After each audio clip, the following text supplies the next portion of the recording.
ล่องลอยไรคนสนใจสุดท้ายอ้ายก็เป็นดังหมาหัวเน่าเขากลับ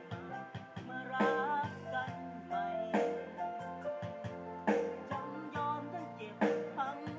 ทนยอมเป็นคนจากไปบอกตัวและบอกหัวใจให้ยอมรับมาทีหลังก็เลยต้องนั่งเสียใจ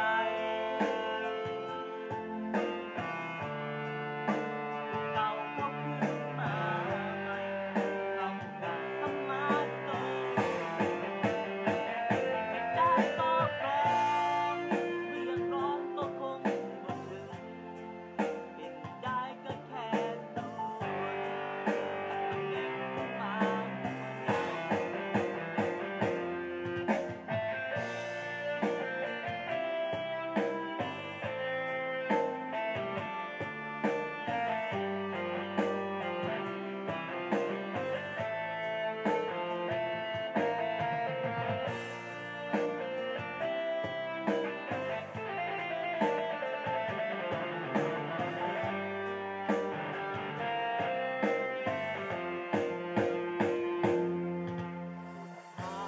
อ้ายก็เป็นดังหมาหัวเน่าท้ายความรักเราต้องเท่ากับศูนย์ทุ่มเทมาทั้งหัวใจแต่สุดท้ายก็กลายเป็นคุณล่องลอยไร้คนสนใจท้ายอ้ายก็เป็นดังหมาหัวเน่าเขาเดินกลับมารักกันใหม่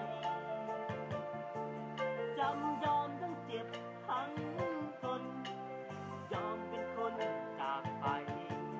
บอกตัวและบอกหัวใจให้ยอมรับ